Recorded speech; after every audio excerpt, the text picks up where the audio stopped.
All right, so there's two things up here, LCV and CAC. This one's actually, people will say CAC as well. Who wants to take a shot at what LCV stands for? And you might see LTV too, depending on where you go, but yep. Lifetime customer value, yep. Lifetime customer value. And then anybody want to take a shot at CAC? Customer acquisition cost. And lifetime customer value. Why do you think they're sharing a sheet right now on the flip chart? Why do you think I didn't just do one and then the other one? Why do you think they're both on the same piece of paper? So if you were to get a bunch of these markers for $1 a piece, how much would you need to sell them for in order to be able to make a profit? $1 and a penny? $1 and a penny. You're at least making a profit. And then if you have other costs associated, for example, you have to pay the salesperson commission, and you also have to pay for the person that's going to ship it and the stamp.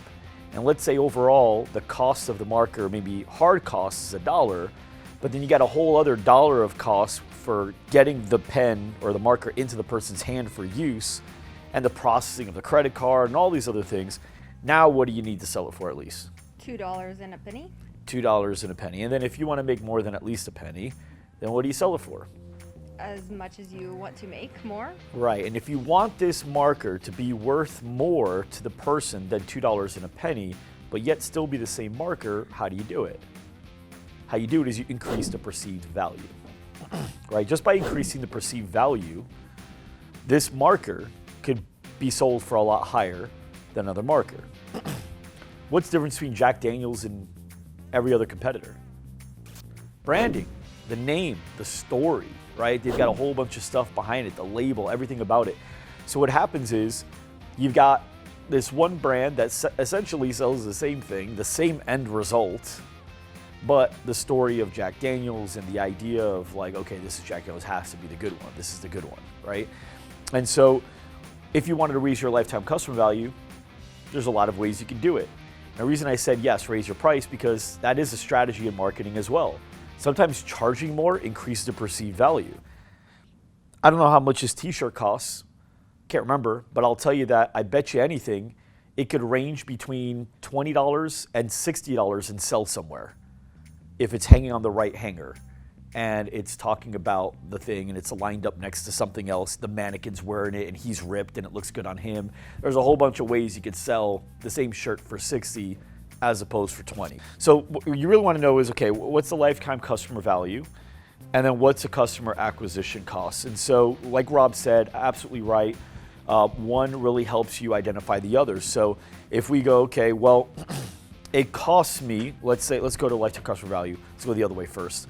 So let's say the average member pays $150 a month. That's what they pay. Okay, what's this member worth? Can we tell yet? No. Why not? What do we also need to know? How long they stay. Let's say we've learned the average member stays with us for 6 months. What's this member worth? So let's say $900. I might be wrong, by the way. Okay, so $900. Okay, is that it though? Is that their lifetime customer value? What else? Referrals. Supplements. There you go. Supplements. Retail. Right? Anything else? Waters. Right? Maybe if you have any type of events, any type of challenges. Other ways you can make money, right? We know because a Loud Rumor, we created a lot of products in order to, do what we had to do during the pandemic, right? So we created EVS, we created LRPT, we created additional course for LRVT, we created LRVT Plus, we created virtual boot camps. I mean, there's, we created other things. So when you look at this, we go, okay, well, right now they're worth 900. But really the easiest way, if your members don't know how to do it, and we have videos at LRVT on how to do it, but if your members don't know how to do it, the easiest way is you go, okay, what's the revenue divided by the amount of people that made up that revenue? That's it. if we made $10,000 this month, and out of all the people that gave us money, it was made up of just 10 people. So 10 people gave us money that totaled up to 10,000. We know the average member is worth $1,000 per month, right? We can look at that on a monthly basis. Now, if you want to look overall, then you go, okay, well, the average member spends, 6 months with us. You okay, $900. You go same thing with your referrals, with your supplements, with your retail. You say at the end of a year, we've made this much money divided by this amount of people that have paid us this money. So right now, throughout the course of a year, our average value per member each year is roughly, $2,000 or $1,500. In this case, $900, and let's say the average person refers 3 people, and let's say the average person spends $100 a month on supplements, which that's an extra $600. So we're already at $1,500. And then let's say retail. Let's say the average person over the course of 6 months will spend $100 there. Okay, so now we're at $1,600. And then referrals, we just have to know what our closing rate is. It's hard to really get that value in there to really know, but we can know, okay, it's at $1,600. But if Loud Rumor made $500,000 this month, did we actually make $500,000? Is that profit? No, it's revenue. That's what's called top line. Okay, top line. Then we got bottom line. Top line is everything in. Bottom line is with everything we had to pay in order to service, this is what's left.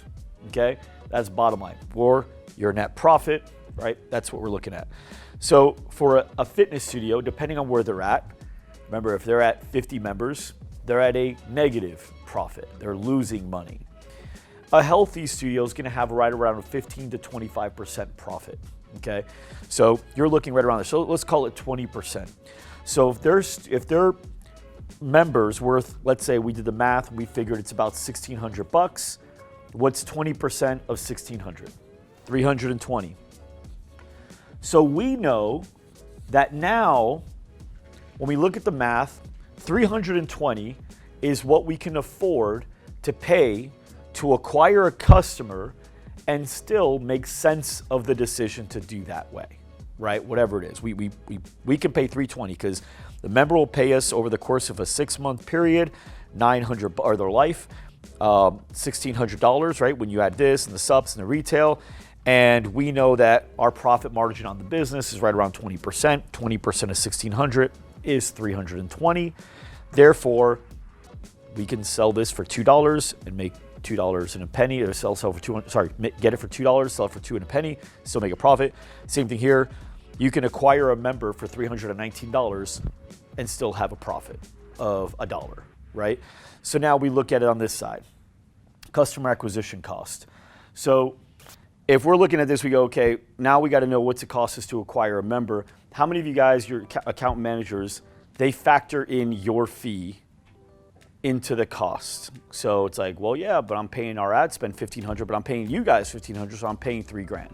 Technically, they're not wrong. They're not wrong. Like that is part of it. Like when we factor our customer acquisition costs at Loud Rumor, we factor in Patrick's salary, we factor in Sean's salary, we factor in the ad spend, we factor in the CRM, we factor in all the things. It all is true, so they're not wrong. So what we want to go is, okay, well, let's say we did give Loud Rumor $3,000. Let's say that's what we gave them. That includes everything, ad spend, their fee, whatever. Okay, so you need 9 members. If I can get 9 members from this cost, I can make sense of it. Because 9 times 320, I don't know exactly what it comes out to. 10? Okay. 10 times 320 is $3,200, right? So I know that if I can get at least 10 members from this deal, financially, it makes a ton of sense. However, in reality, I could make sense of just getting 1 member too. I could. How could I make sense of that? How could I make sense of getting just 1 member initially from this and somehow still making it infinitely profitable? Yeah, I gave away a word there, but infinite return, right? So at the end of the day, if I'm working with any of you guys, what I want to do is I can't just use one tool. If I'm a personal trainer, if I'm any of your personal trainers, technically all I really have to do is help you out with exercise. But if I'm a great personal trainer, what am I also helping you with? Nutrition, diet, lifestyle choices, rest. How many times you should come in here. I'm not just saying like, hey, so now we're gonna do the lat pull down here. I'm also building out a whole program for you, right? My goal is, what's your goal? If you say your goal is to lose 50 pounds and it's important to you because the doctor said that, with diabetes in your family and the way that, your family history is lined up and the way the direction you're going and the pace that you're adding, this can actually be really hurtful and we should really get there. And so now I go, okay, well, here's where we gotta be. We gotta be 50 pounds less. We wanna get there in the next 10 months, which means we've gotta lose 5 pounds per month on average. We're not gonna get there just by doing exercises properly. We're gonna get there by having a whole plan, right? And what's LRVT designed to help people with? Run your business, that entire plan, right? And so I know that my goal and all of your targets should be to get them the amount of members single-handedly, as an account manager, single-handedly to help them get the amount of members just with what they pay you, okay? However, you got to remember that you can be like that personal trainer and come in a lot more valuable. And so I say, okay, great. So here's the deal. I don't care if I get you 5 members directly or 15 members directly or 10 members directly. What I care about is helping you hit your goal of getting 250 members. You're at 120 right now, so we got 130 to go. Okay, I want to get there as fast as possible. So here's how we're gonna do it. I'm gonna go ahead and send you as many leads as we possibly can. We're gonna learn things along the way as we go. In the meantime, I want you to multiply every member we get into several more members as opposed to just adding more members as we go, okay? I'm gonna send you a script. This is the most important script I can send you. There is no other script in your database that's gonna be more important than this script because this script is gonna help you multiply. What's bigger, 10 plus 10 or 10 times 10? 10 times. Right, we're gonna work on that, okay? Yes, multiplying. So I'm gonna get you that script. Can you work on this? I'm gonna send you a video to go along with it. Can you work on this so that we can make sure that regardless of how many members I get you directly in the first few months, you can turn that into an infinite amount of members over the course of the next 6?